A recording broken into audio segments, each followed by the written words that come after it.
নমস্কার বন্ধুরা, চুমকি রন্ধনশালায় আপনাদের সবাইকে স্বাগত।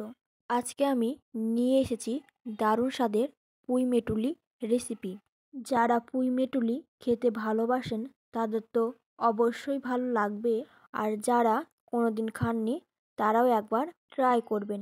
আশা করি এই রান্নার রেসিপি আপনাদের মুখেও লেগে থাকবে। তাহলে চলুন তাড়াতাড়ি রান্নাটা শুরু করি। পুঁই মিটুলি বানানোর জন্য এখানে আমি নিয়েছি পুঁই মিটুলি।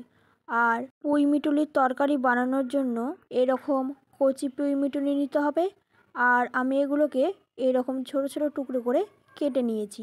একটা কড়াইকে আমি গ্যাসের ওভেনের উপর বসিয়ে দিয়েছি, আর কড়াইয়ের মধ্যে দিয়ে দিলাম পরিমাণ মতো সর্ষের তেল। তেল গরম হয়ে গেছে।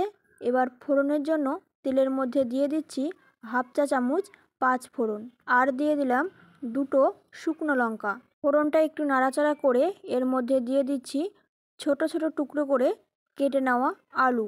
এবারে এই আলুটাকে নাড়াচাড়া করে ভেজে নেব। আলুটাকে 2 মিনিট নাড়াচাড়া করে ভেজে নিয়েছি। এবারে এর মধ্যে দিয়ে দিচ্ছি শিম, আর এই শিমগুলোকে আমি মাঝারি মাপের করে কেটে নিয়েছি। মিডিয়াম ফ্লেমে একটু নাড়াচাড়া করে ভেজে নেব। মিডিয়াম ফ্লেমে একটু নাড়াচাড়া করে ভেজে নিয়েছি, বেশ রং ধরেছে। এবারে এর মধ্যে দিয়ে দিচ্ছি পুঁই মিটুলি, আর দিয়ে দিলাম একটা ছোট সাইজের ডুমো করে কেটে নেওয়া বেগুন। মিনিট খানেক একটু নাড়াচাড়া করে ভেজে নেব। এবার আমি মিডিয়াম ফ্লেমে ঢাকা দিয়ে 5 মিনিট রাখবো। 5 মিনিট মিডিয়াম ফ্লেমে ঢাকা দেওয়ার কারণে পুঁই মিটুলিগুলো পরিমাণে একটু কমে এসেছে। এবারে একটু নাড়াচাড়া করে নিচ্ছি। আর এই পরিমাণে কিন্তু আমি নুনটা দিইনি, কারণ পুঁই মিটুলিগুলো যেহেতু একটু পরিমাণে কমে, তাই আন্দাজ বুঝতে হবে। সেই জন্য এবার দিচ্ছি নুন। এবার দিচ্ছি 1 টিস্পুন হলুদ গুঁড়ো। নুন আর হলুদ গুঁড়ো দেওয়ার পর একটু মিলিয়ে মিশিয়ে নেব।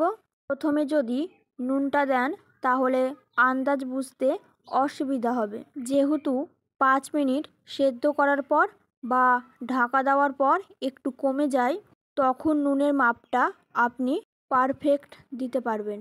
এবার ঢাকা দিয়ে লো ফ্লেমে 2 মিনিটের মতো রাখছি। এই রান্নাটা একটু ঢাকা ঢাকা দিয়েই করতে হবে। হাফ টিস্পুন কাশ্মীরি লঙ্কার গুঁড়ো দিলাম, হাফ টিস্পুন জিরে গুঁড়ো দিলাম, আর হাফ টিস্পুন ধনে গুঁড়ো দিলাম। সাথে দিচ্ছি সামান্য একটু জল।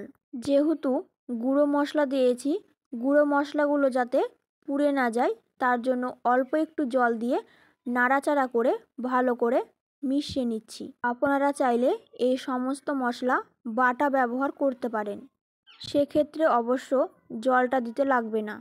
এরই মাঝে সবজিগুলো বেশ খানিকটা সেদ্ধ হয়ে এসেছে।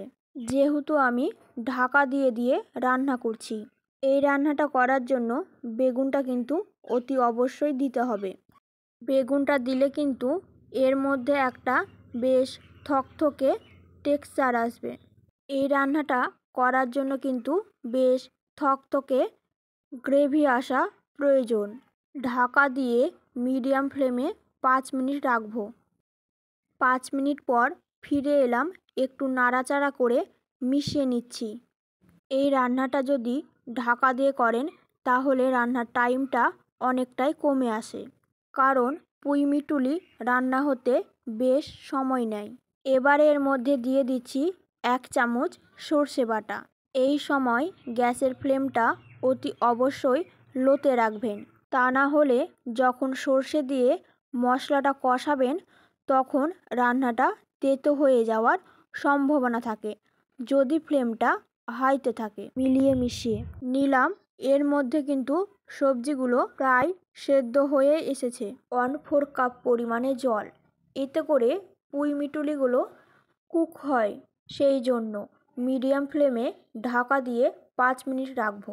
এবার আমি গ্যাসের ফ্লেমটাকে হাইতে করে দেব, আর বাকি যে জলটা আছে সেটা যেন শুকিয়ে একদম থকথকে একদম পারফেক্টলি টেক্সচার আসে। এখন দেখুন এটা বেশ থকথকে হয়ে এসেছে। এটাই কিন্তু পারফেক্ট টেক্সচার। গরম ভাতে খেতে ভীষণ ভালো লাগে। এবার আমি গ্যাসের ফ্লেমটাকে বন্ধ করে দিলাম, আর সবশেষে দিয়ে দিচ্ছি 1 চা চামচ পরিমাণে কাঁচা সর্ষের তেল। একটু নাড়াচাড়া করে নিলেই তৈরি হয়ে গেল নিরামিষ পুঁইমিটুলির তরকারি। আমার আজকের এই পুঁইমিটুলির তরকারি আপনাদের কেমন লাগলো অবশ্যই আমাকে জানাবেন। ভালো লাগলে লাইক ও শেয়ার করার অনুরোধ রইল। আমার চ্যানেলে নতুন বন্ধু হয়ে থাকলে চ্যানেলটি সাবস্ক্রাইব করে নেওয়ার অনুরোধ রইল। পাশে থাকা বেল আইকনটা অবশ্যই প্রেস করে দেবেন, কারণ আমি চ্যানেলে যখনই কোনো নতুন রেসিপি শেয়ার করব নোটিফিকেশান আপনাদের কাছে পৌঁছে যাবে। আজকের মতন এই পর্যন্ত, আবার হাজির হয়ে যাব নতুন কোনো রেসিপি নিয়ে। ভালো থাকবেন, সুস্থ থাকবেন, ধন্যবাদ।